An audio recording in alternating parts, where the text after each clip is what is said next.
안녕하세요. 배신의 장미입니다. 오늘의 사연 시작하겠습니다. 30대 중반의 여성이고 얼마 전까지 결혼을 준비했었던 사람입니다. 그런데 어이없는 시댁의 비난으로 결혼 엎어버렸고 제 인생에 있어서 다시는 결혼이란 건 없을 것이다. 마음을 먹게 되는 계기가 되었답니다. 말로만 들었었습니다. 시댁이란 이유로 말도 안 되는 억지 부린다는 거. 정말 저는 말로만 들었었고 설마 설마 했었습니다.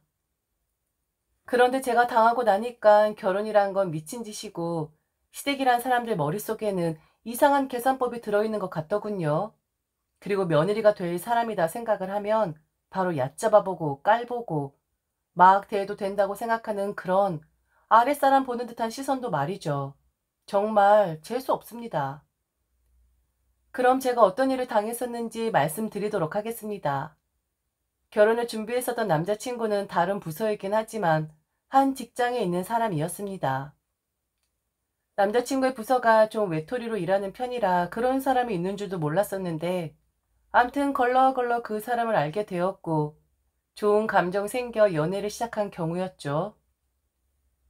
처음 남자친구와 연애를 시작할 때쯤 사내 연애라는 점 때문에 짜릿함이 있긴 했었습니다. 뭔가 들키지 말아야 하는데 이 나이에 숨어서 몰래 하는 그런 느낌 말이죠. 서로 좋아하는 감정 키워갖고 결혼이란 것이 이제는 따로 정년기가 없었기에 한 2, 3년 정도 더 연애를 한 뒤 처음엔 결혼을 할 생각이었습니다. 그런데 남자친구는 저와 좀 다른 생각이었던 것 같더군요. 연애한 지 2년 만에 제게 프로포즈를 했거든요. 집에서 만나는 사람이 있는 듯한데 왜 소식이 없는 거냐고, 40 넘어서 결혼할 생각이냐고, 어느 정도 수준 맞는 사람이면 결혼 미루지 말고 빨리 하라고 재촉을 한다는 겁니다. 우선 결혼을 하자라는 말에 당황을 하긴 했지만 그렇게 어른들이 저를 궁금해한다 하니 인사 정도는 하는 것이 도리라고 생각을 했습니다. 분명히 남자친구에게도 말을 해놓았죠. 프로포즈를 해줘서 그 점에 대해선 너무 고맙다.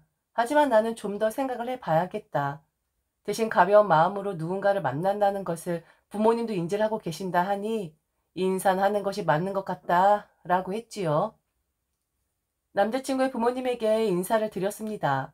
첫 인상은 그냥저냥 그랬었습니다. 특별할 것도 없었고 불편할 것도 없는 그런 만남이었죠.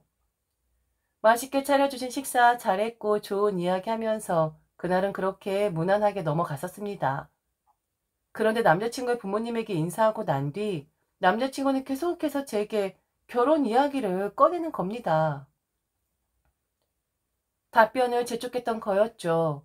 결혼이란 것이 무조건 사람이 좋다고 해서 하는 건 아니라고 생각을 합니다. 그리고 제가 결혼에 있어서 좀 더 신중할 수밖에 없었던 건 바로 제 오빠가 이혼남이거든요. 오빠가 이혼을 하기까지 얼마나 고심을 했었는지 잘 알고 있었기에 무작정 좋다고 결혼을 결심할 순 없었습니다. 오빠와 새언니는 정말 사랑하는 사람들이었거든요. 암튼 그런 사람들도 이혼하는 마당에 결혼 생각이 간절하지도 않은 상태에서 좋은 사람이라고 해서 아니면 남자 측의 부모님이 원한다고 해서 덜컥 승낙을 할 수는 없었습니다. 그리고 만일 그런 일은 없겠지만 저도 결혼에 실패를 하게 된다면 저희 부모님이 받으실 충격이 너무 크실 것만 같았거든요. 그래서 저는 오빠 이야기를 조심스럽게 했고 신중했으면 한다. 대충 맞는 사람이라서 좋은 감정 가지고 있는 사람이고 부모님도 원하시니 결혼 그까짓 거 해버려야겠다 라는 마인드는 아니라고 했죠. 그리고 남자친구에 대한 저의 확신도 그랬습니다. 2년 정도 만났는데 어찌 저를 다 알겠냐고. 더 만나보면 문제점이 보일 수도 있는데 신중하게 너 또한 나를 바라봐라. 이건 나의 인생에서도 너의 인생에서도 매우 중요한 일이다 라고 이야기를 했죠. 은근히 돌려가면서 프로포즈를 거절했던 거였는데 그게 먹혔습니다. 남자친구는 그런 저의 말에 수긍을 하는 겁니다. 그렇게 저희는 1년 정도 더 연애를 했고 딱 1년째 되는 날 남자친구는 되게 신중하게 생각을 했다며 다시 프로포즈를 했습니다. 그땐 받아줄 수밖에 없었죠.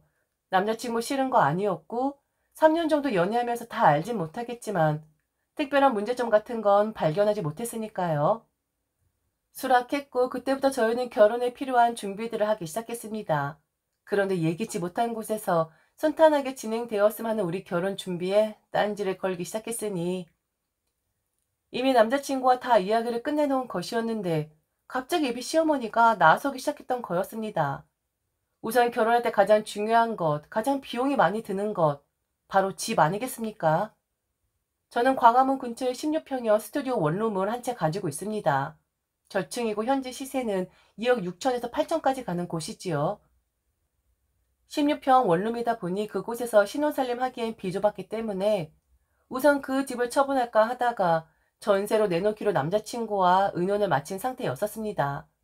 그 근처 회사도 많아 수요도 많은 편이라 금방 나갈 수 있다라는 생각이었고, 그리고 팔기엔 사실 너무 아까운 곳이긴 했거든요. 근처에 관공서들도 많아 입지도 좋고 암튼 가격을 떠나 팔기엔 너무너무 아까운 곳이었기에 전세로 내놓을 수밖에 없었죠. 그런데 예비 시어머니는 이걸 가지고 트집을 잡기 시작한 거였습니다. 이유가 제가 현금이 너무 없다고요. 2억 6천 하는 집이 있으면 뭐 하냐고. 둘이 들어가서 살 수도 없는 곳인데 그냥 그거 팔아버리고 돈 합쳐서 번듯한 집을 구하면 될 것을 괜히 복잡하게 일을 만든다고요. 그리고 한 부부가 집 두 채를 가지고 있으면 그 세금은 어찌 충당할 것이냐고. 남자친구 소유도 아니고 저희 소유인데 제가 그 집을 욕심내고 가지고 있음으로써 남자친구에게 끼칠 피해 정도는 고려하지 않냐고 말이죠. 그럴까요? 이게 제 욕심일까요? 그리고 차 또한 그랬습니다. 저는 남자친구 만났을 무렵 산 차였고 남자친구는 훨씬 그 전에 산 차였는데 이제 결혼하면 한 집에서 같이 출근을 할 텐데 차 두 대가 뭐가 필요하냐며 제 차를 팔라고 하는 겁니다. 예비 시어머니는 당신 이야기하기 전에 제가 그리할 줄 알았답니다. 왜냐? 지금 현금이 없는 상태인데 차라도 팔면 적어도 얼마 안 된 차이니 2,500에서 3,000 정도 나오지 않겠냐고. 그렇게라도 현금을 마련해야 하는 거 아니냐면서요. 집도 가지고 있고 싶고 차도 가지고 있고 싶어? 그럼 우리 아들 차를 팔려고 하는 거니? 아니면 한 집에서 두 대 차를 운영하려고 하는 거니? 한 집에서 두 대의 차는 낭비니까 저는 그 사람 차를 팔려고 했는데요. 그 사람 차가 연식이 더 되었으니 그 차를 처분하는 게 더 맞죠. 내가 이럴 줄 알았다. 이렇게 너 욕심 많은 애일 줄 알았다고. 너는 정말 양심이 없는 거니? 아니면 계산하는 머리가 잘 돌아가는 거니? 그럼 넌 결혼할 때 현금 내놓지 않을 거야? 예단비 같은 건 신경도 안 쓰니? 이건 제가 욕심이 아니라 이미 그 사람하고도 의논을 마친 상태예요. 그 자꾸 현금이 없다 없다 하는데 집 전세로 내놓았고 집 보러 오는 사람들도 있다고 하니까 그럼 현금 생기는 거잖아요? 저는 지금 어머니가 왜 이 일에 이렇게까지 신경을 쓰는지 이해가 안 돼요. 참, 너 잘났다. 그 집, 우리 아들 거니? 그리고 바로 나간다는 보장도 없고 만일 니들이 집을 얻게 되면 그 집은 당연히 네 집도 되겠지만 지금 네가 가지고 있는 오피스텔은 우리 아들하고는 상관없는 거잖아. 내가 무슨 말 하는지 모르겠니? 너는 이 결혼하면 재산이 불려지는 것이고 우리 아들은 너 좋은 일만 시킨다는 거야. 하다못해 지금 우리 아들 차까지 팔아치울 작정하는 거잖아. 이해가 안 된다고? 나는 네가 더 이해 안 돼. 결혼은 저나 남자친구 당사자들의 결정에서 하는 것이라고 어떤 계획을 세우는 것 또한 순전히 저희들의 판단이라고 했습니다. 예비 시어머니 입장에선 제가 욕심을 부리는 것이라고 생각될 수도 있겠지만 제 입장에선 예비 시어머니가 억지를 부리고 있다라고 밖에 생각되어지지 않는다 했습니다. 이 정도는 그냥 들어드리고 그래도 어른이 하신 말씀이니 참곤하겠지만 더 이상의 훈계조라는 간섭은 저도 정중하게 거절하겠다 했지요. 성인이고 알 만큼 알고 계산도 어느 정도 할 수 있는 머리 가지고 있는 두 사람이니 어느 한쪽만 희생을 요하는 결정을 최대한 피하겠다 말씀드렸습니다.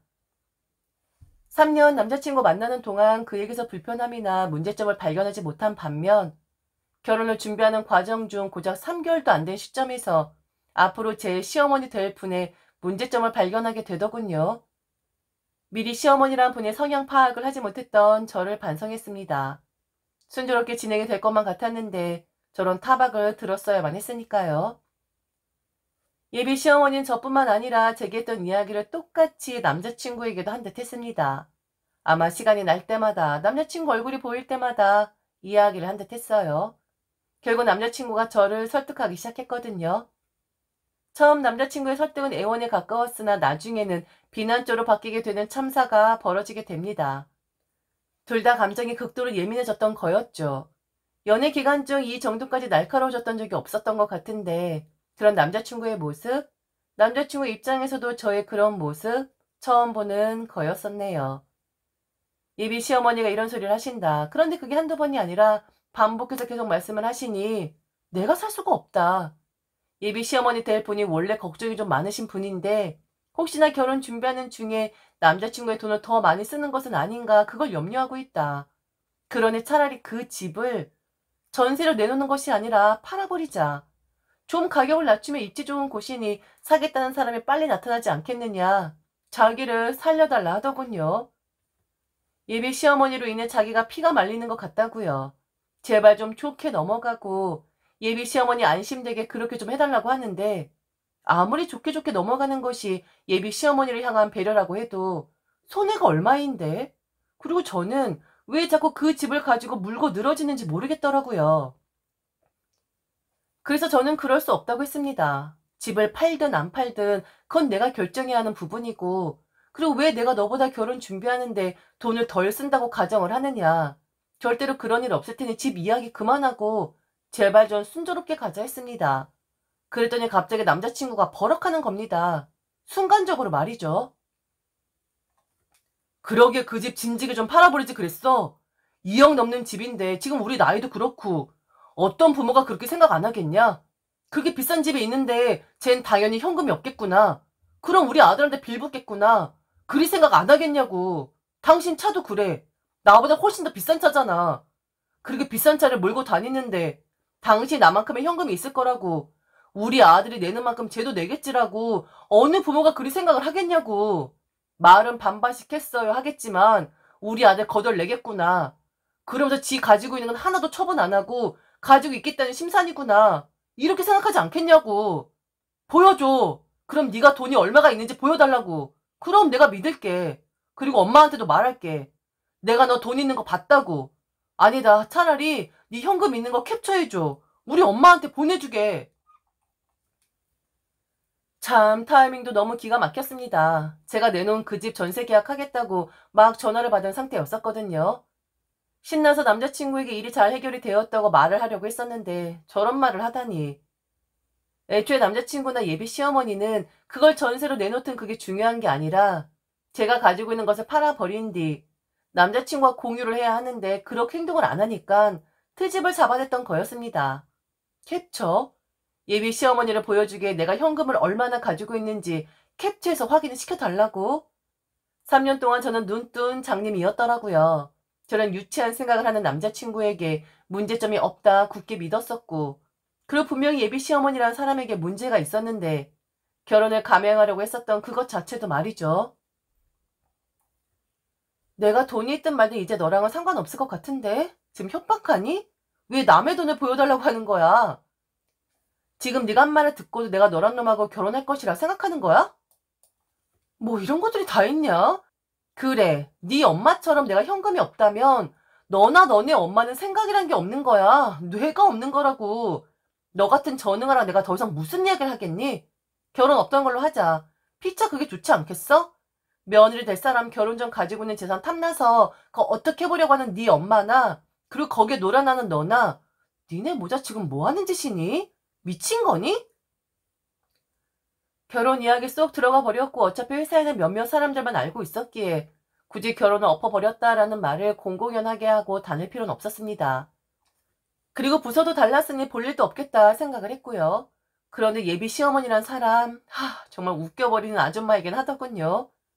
남자친구에게 이별을 고한 그날 저녁 제게 전화를 해왔거든요. 저보고 염치 없는 것이라고 했습니다. 그리고 사기꾼이라고 했고요. 어디서 수작실 부리다가 들통나니까 내빼려고 하는 것이냐 하는데 더 이상 예비 시어머니 칭할 필요 없으니 아줌마라 하겠습니다. 본세가 드러난 아줌마는 원래부터 결혼시키지 않을 생각이었다고 반질반질 하길래 돈 좀 있는 집안 딸내미인 줄 알았더니 빈 쭉정이라고? 저 같은 여자 때문에 세상에 착한 여자들이 욕을 먹는 거라나요? 저 같은 된장녀 때문에 남자들이 한국 여자들을 혐오하는 거라 했습니다. 너 내가 가만두지 않을 거야? 우리 아들 이렇게 골려먹어? 있는 척 다 하더니? 왜? 보여달라고 하니까 쫄리디? 너 내가 니네 회사 찾아가서 아작내버릴 거야. 회사에 소문나면 너한테 안 좋겠니? 우리 아들한테 안 좋겠니?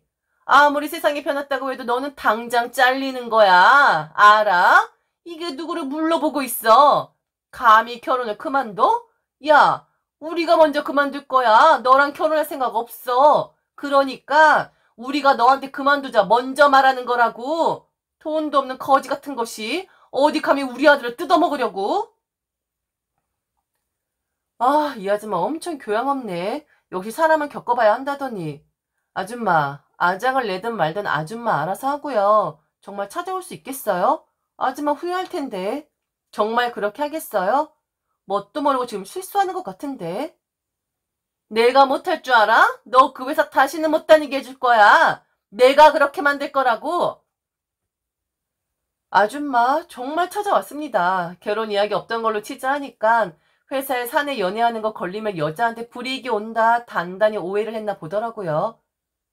회사 로비에서 소리 지르고 저보고 나오라고 어디 팀 누구누구랑 연애한 남자한테 비일부터 결혼하라고 했던 제 이름을 부르면서 나오라고 소리를 질러대는데 경비원들이 막는데도 무식한 아줌마가 소리쳐대고 하는 거 차단을 하지 못하더라고요. 그래서 어찌 되었느냐? 어찌 되었을까요?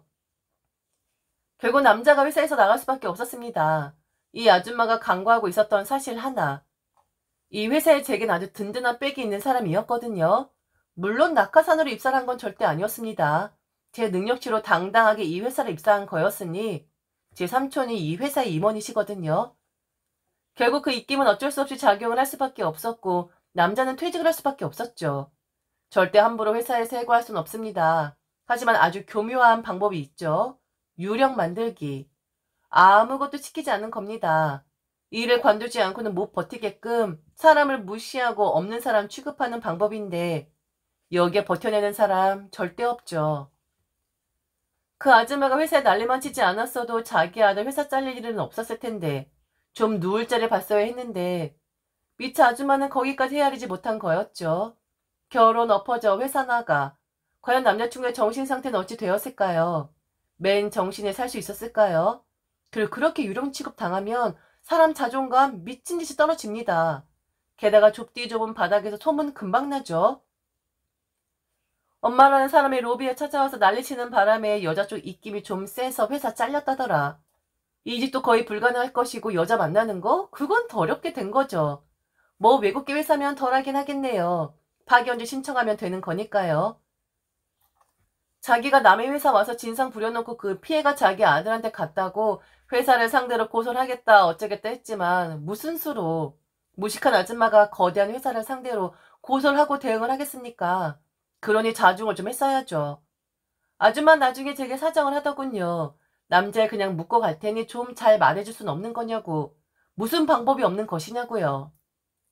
아줌마가 그냥 방정만 안 떨었으면 아무 일 없이 지나갈 수 있었던 거였는데 아줌마의 방정으로 인해 아들 글이 된 거라고 말해 주었습니다. 돌이킬 수 없다고요. 시간을 돌리면 다시 원상복귀할 수 있겠지만 안타깝게도 시간을 되돌릴 순 없는 거니까 그 정도로 회복 불가능한 것이라 말을 해 주었죠. 그리고 다른 회사에게까지 소문나기 전에 그만 전화하고 그만 매달리라 했습니다. 아줌마가 제게 전화를 하는 것도 다른 사람들 귀에 다 들어가고 하는 것이고 아줌마의 경솔한 행동 하나하나가 아줌마의 아들 앞길을 막는 거라고요. 경거망동하지 말라 했습니다. 들어오겠다는 사람에겐 죄송하다 하고 결국 저는 제가 살던 그 오피스텔로 다시 들어갔습니다. 짐을 빼고 이것저것 사야겠다 싶어 정리를 했었는데 괜한 일을 했었던 거였네요. 아마 당분간은 남자는 절대 못 만날 것 같습니다. 만일 만나게 된다 해도 한 5년 정도를 연애를 해야 하지 싶어요. 그러면 사람의 됨됨이가 보일까요? 참, 사람, 그리고 결혼, 어렵네요. 지금까지 들어주셔서 진심으로 감사합니다. 이상 배신의 장미였습니다.